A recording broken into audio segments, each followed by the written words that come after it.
People. Ya, topik yang menarik sekarang ketika kita berbicara tentang feeling extrovert. Mesin kecerdasannya adalah feeling, drive-nya adalah extrovert yang membawa dari luar ke dalam. Sehingga feelingnya punya kemampuan sosial. Feelingnya mempertautkan dia ketika dia berhubungan dengan orang lain.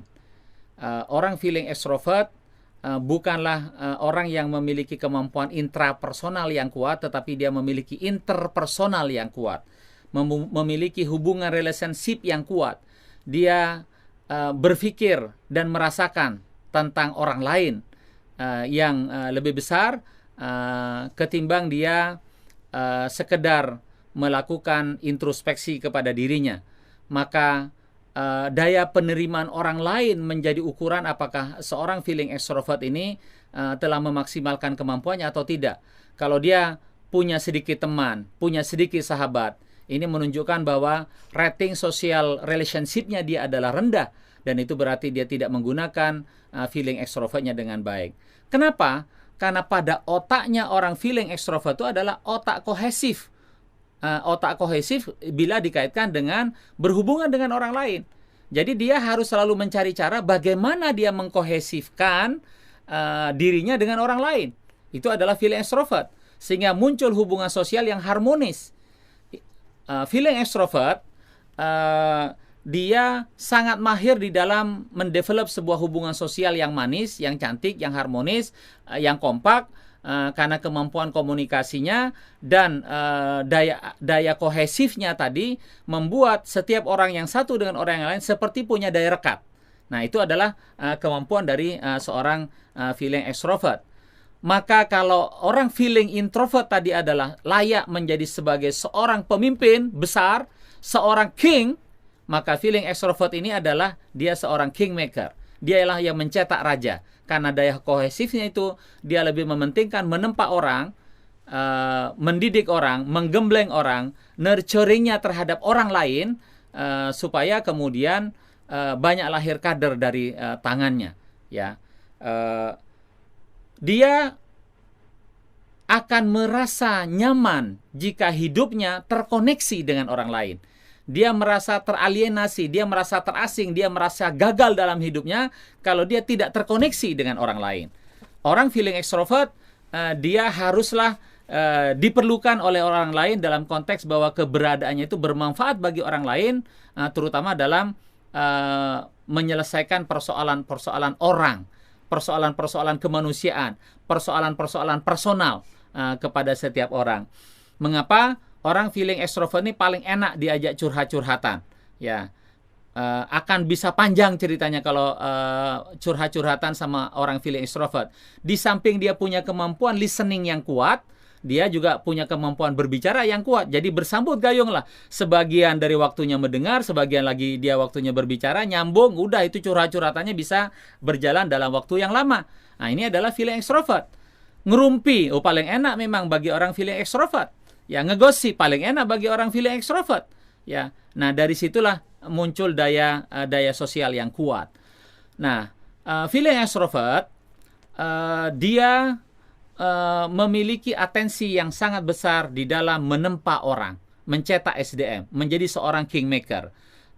Feeling extrovert dia lebih senang ketika secara sosial dia berhasil, meskipun secara pribadi dia dianggap kurang berhasil.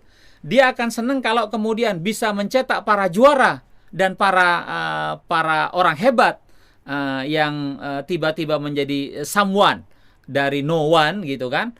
Meskipun dirinya ketinggalan dibandingkan dengan kader-kadernya, dia lebih bangga, dia lebih happy dengan itu karena otaknya bekerja terkohesi dengan keberhasilan orang lain, dengan orang lain. Ya. Kalau dalam urusan cinta, orang feeling extrovert ini memang seperti cintanya laki-laki. Kalau feeling introvert seperti cintanya perempuan, feeling extrovert ini adalah cintanya laki-laki. Apa maksudnya cinta laki-laki? Dia ditolak oleh satu orang, maka dia akan cari orang lain. Nggak pakai masa waktu menunggu terlalu lama untuk mengobati sakit hatinya. Itu terjadi pada feeling introvert. Kalau pada feeling extrovert, dia cenderung easy lover. Dia cenderung gampang bercinta dengan orang lain. Makanya modus operandi atau tren yang namanya cinlok, cinta lokasi, lebih mudah terjadi pada orang feeling extrovert. Dia mencintai lawan mainnya, dia mencintai tetangganya, dia mencintai anak ibu kosnya, ya bahkan sampai kadang-kadang kalau pembantunya cantik mencintai pembantunya. Ya, inilah kebablasannya dari orang feeling extrovert. Ya, feeling extrovert mudah sekali dia jatuh cinta. Dia adalah cerminan dari orang yang playboy cap kodok, mata keranjang, nggak ada habis-habisnya. Karena cintanya yang banyak itu memang dibagi-bagi, sebagaimana cintanya laki-laki. Adakah kemungkinan orang feeling extrovert ini bisa menekuni sebuah profesi yang sangat serius? Termasuk diantaranya adalah seperti menjadi seorang pebisnis. Mungkin saja, namun perlu dipertimbangkan bahwa kemajuan orang feeling extrovert ketika dia menekuni satu profesi itu sangat tergantung pada keseriusan dia untuk meneladani proses penggembelengan orang lain. Semakin dia punya banyak kader, semakin berpeluang dia berhasil. Tentu saja kader-kader itu kalau juga disiapkan, disesuaikan dengan profesinya ataupun panggilan bisnisnya. Jadi dia akan berhasil kalau dia menggunakan tangan orang lain. Di mana tangan orang lainlah yang punya kompetensi. Tangan orang lainlah yang punya profisiensi. Si orang feeling ini cukup dia mendidik orang itu untuk menjadi seseorang yang punya kompetensi. Tugaskan orang lain, delegasikan pada orang lain, berikan kesempatan orang lain untuk maju, di balik kemajuannya, kompetensinya dan profesiensinya gunakanlah secara maksimal. Dan orang feeling extrovert pandai untuk mengconvincing orang itu supaya delegasi itu bisa berjalan dengan baik.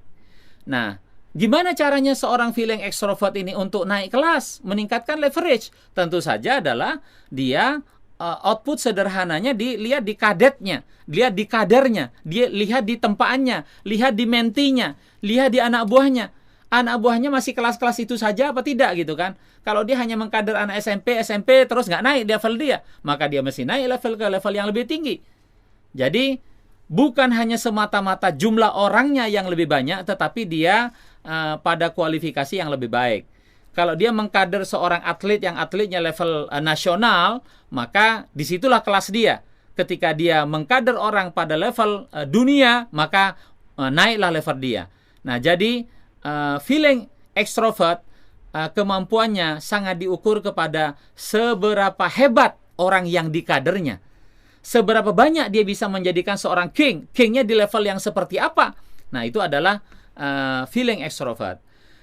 Orang feeling extrovert, termasuk juga orang feeling introvert, memang sesungguhnya dia, setiap dia punya energi, dibawa kepada hatinya, dibawa kepada emosinya. Maka memang seringkali ada unsur mood dan tidak mood pada orang feeling. Yang extrovert, moodnya dari mana? Emosinya dari mana? Feelingnya dari mana? Dari situasi luar.